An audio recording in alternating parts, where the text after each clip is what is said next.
Early production Spitfires had some features which made them look a little different to the normal production run of the Spitfire Mk.1. Quite notably were the two-bladed wooden propeller, more streamlined canopy, and black and white identification paint scheme on the lower sides of the wings. Hello everyone, I'm Matt, this is Model Minutes, and join me on the workbench today as I take a look at an old kit of an old Spitfire. So in this one, join me as I build and review the vintage Spitfire Mk.1 from Hasegawa in 1/72 scale.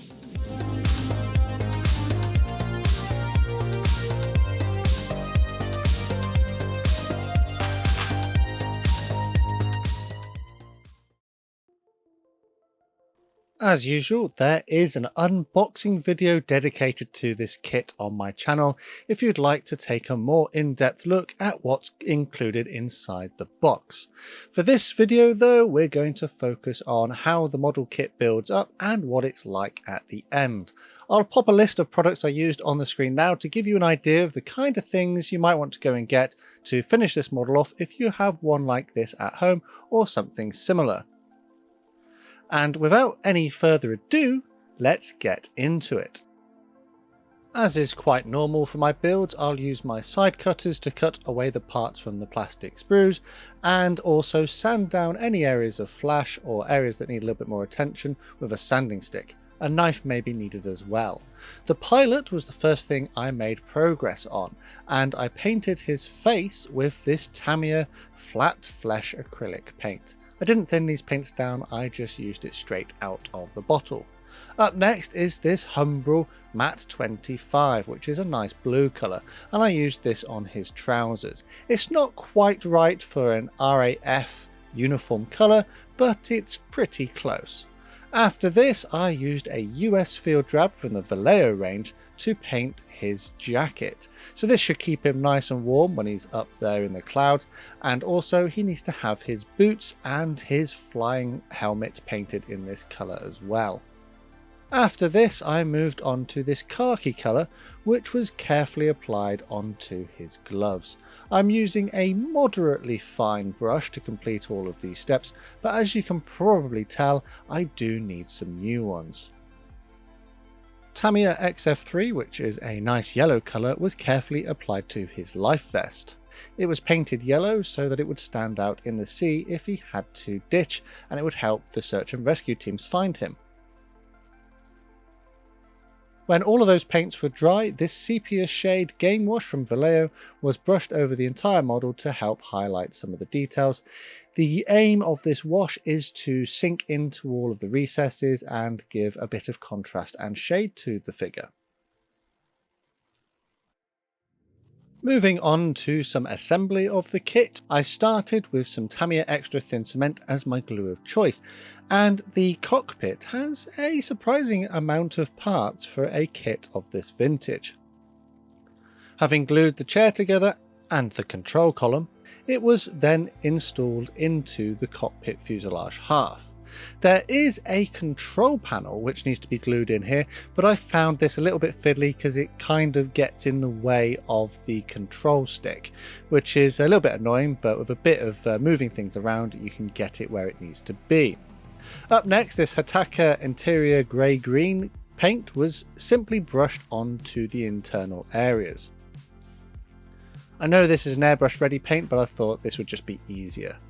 There is a transfer which goes onto the control panel, so I added this at this point here, and I'll talk more about the transfers in a little bit. The pilot was then glued onto his chair, ready to fly the plane. And when all of that was cured, it was time to glue the fuselage halves together, running that cement down the seams and making sure everything lined up. And just to tidy things up a little bit, I ran along the seams with a sanding stick. The lower wing part was then glued into place on the bottom of the model. A little bit of fiddling was needed to get it to sit quite right, and then the upper wing halves were glued into place as well. Despite the age of this kit, there doesn't seem to be much of a gap at the wing roots, which is quite nice. Following on from this, the tail surfaces, the horizontal ones, were glued into their slots on the side of the tail. I've masked the cockpit canopy using my normal method, which is to apply tape and then cut along the panel frames using a sharp knife. Humbrol Clear Fix will be the glue that I used to put this onto the model, and it was applied to the clear parts with a cocktail stick, taking care to avoid getting this stringy glue in the wrong places. It is hoped though that this glue will dry strong and clear without reacting with the plastic and causing it to fog up, which is something that poly cement can do. When I'd done this, it was carefully positioned on the model in the correct place and then left to dry. The build of the model is nearly complete apart from a few bits and pieces that need to be added later, so I started off by spraying this model with some generic grey primer. This should form a good basis for all the next layers of paint to stick to. After this, I decided to spray the lower side of the aircraft with this Hobbycraft white spray paint. I quite like using this spray paint. I find that it works the best out of all the ones I've tried so far, but it does need to go on a primer because otherwise it will flake off of the plastic. Having masked the areas that I want to remain white, I then used this matte black car spray paint to complete the identification pattern on the bottom of the aircraft, and when that was dry I removed the tape and it seems to have done a pretty good job. Turning my attention to the upper sides of the aircraft, I used this Hasegawa Dark Earth and sprayed it onto all the upper surfaces, having previously taken care to mask the lower surfaces to avoid any overspray. I wanted to try something different with the masking on this one, something I've not done before. So what I've got here is the actual paint scheme printed out onto an A4 piece of paper, so it was scanned in and then printed back out again. And what I'm going to do is cut out the camouflage scheme that I want to use and then apply it onto the plastic parts in the relevant place. So they were just sort of taped down. Some of the areas were a little bit tricky to get right, so I had to tape them conventionally, but I guess we'll see how this method works out.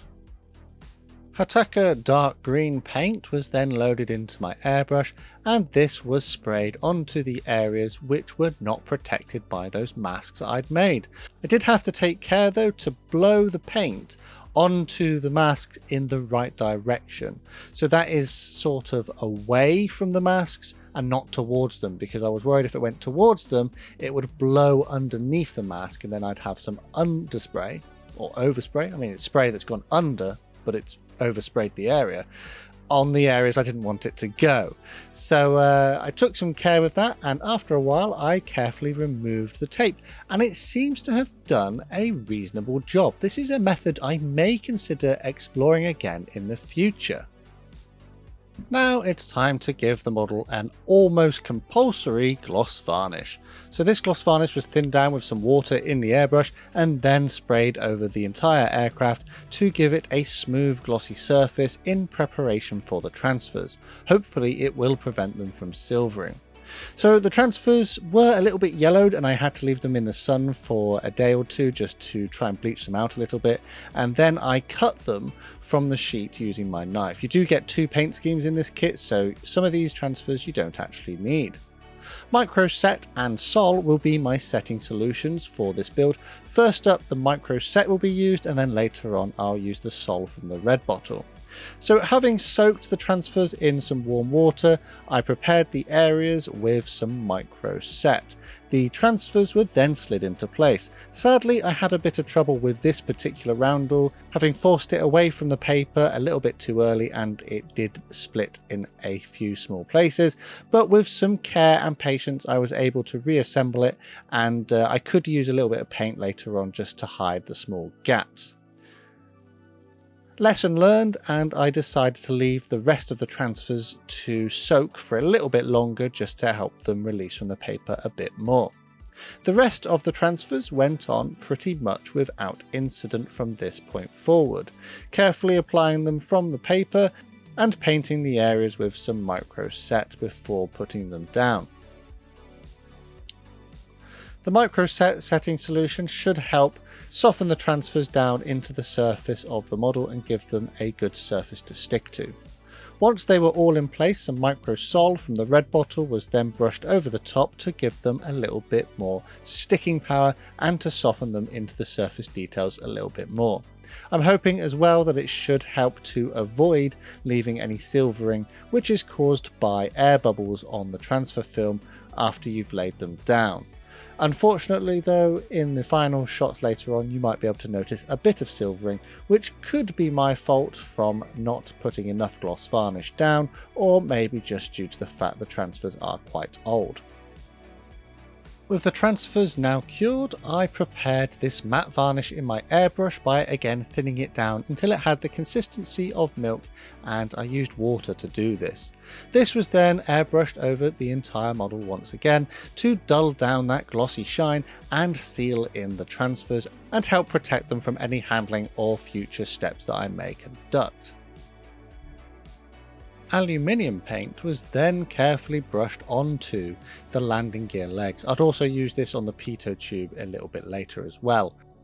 Some Vallejo white was the next paint to be used, and this was applied to one of the wheel hubs, the one that's going to go on the side with the white identification paint.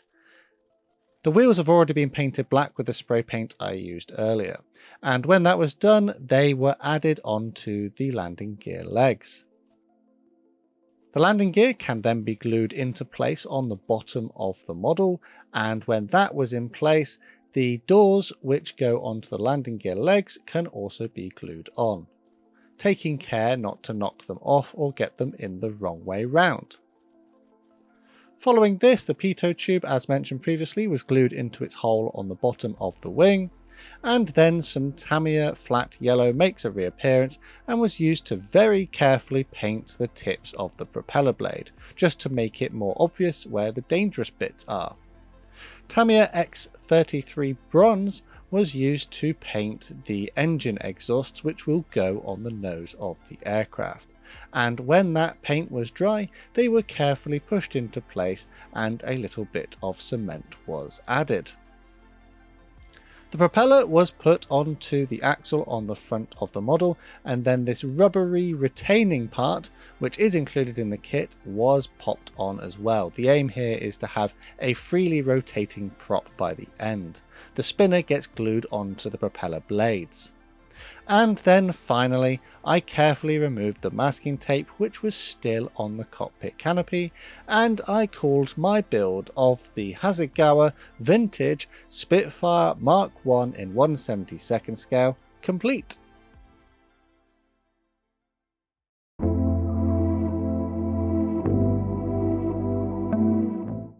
So, what do I think of this kit? Well, it's actually not that bad, despite the fact that I've alluded to the fact that this is a vintage model and I can't really compare it to kits of current age. You know what?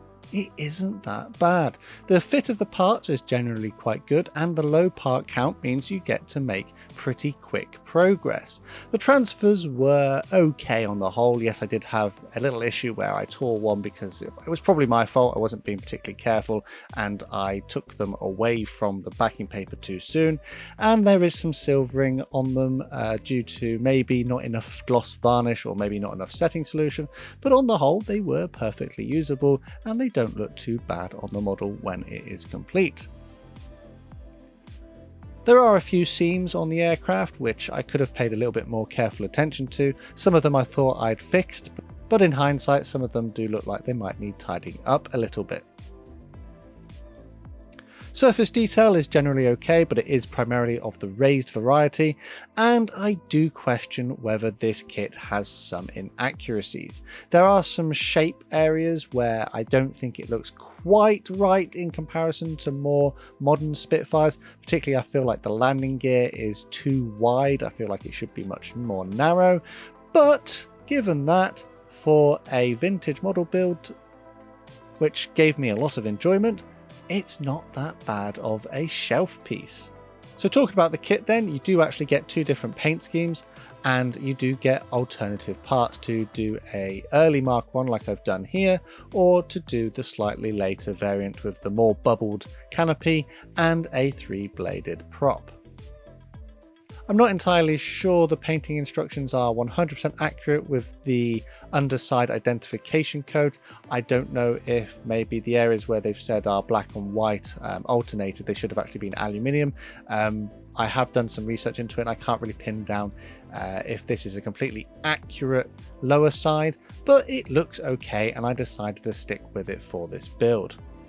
I also, as you can probably tell, didn't add any extra details, nor did I go ahead and do some weathering. I quite like the idea that this is an early pre-war Mk.1, so I think that they would have kept it in fairly good looking condition, just in case they needed to do some photography and show it off to the rest of the world, given that it was the latest aircraft to be employed by the Royal Air Force at that time, and it kind of was the poster child for that.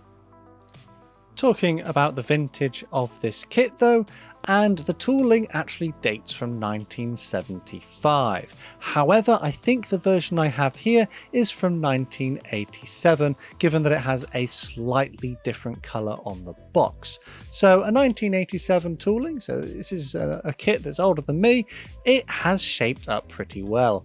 I am aware that this has been available as part of a set with other aircraft from the Hasegawa range in 2018. So 2018, not too long ago, if that's still floating around, it's not really the best Spitfire, it's not quite up to modern times. So if you're looking for an accurate Spitfire, this probably isn't quite the right one for you, but even today, it's still not the worst Spitfire out there. And how much did I pay for this one? Well, I paid £3.50 for it, which all things considered is an absolute bargain for this model. Looking online though, it would seem that the going rate for the kit of this vintage would be between £10 and £15 here in the UK, and I would really question whether it would be worth paying it for that. If you wanted to build this one, perhaps, but this seems to be the kind of thing that people like to put on the shelves and keep for posterity rather than actually getting out and building. So in the end though, I'm glad that I managed to help this kit meet its destiny of being completed. So to wrap this one up, this is a vintage model which despite its age does still have a lot of good qualities, but there is a lack of detail, which means that if it was released today it wouldn't quite hold a candle to other Spitfire model kits from other manufacturers. It's a kit that I had a lot of fun with though, and I managed to try out some new things with it. Let me know down in the comments what you think of my build and if you agree with my assessment of this kit. As always, a quick shout out to my channel members and patrons for the extra support they give the channel. A massive thanks to these guys on screen. Take a look at the link in the description to find out more about how you can join them and the exclusive perks that this gets you. Additionally, there are other ways to support the channel if you'd like to, and again, full information is in the description. The best way to support this channel for free though is by subscribing and turning notifications on so you never miss a modelling upload. Finally, the last thing to say is a massive thank you to you for watching this one, and I'll see you on the workbench again next time.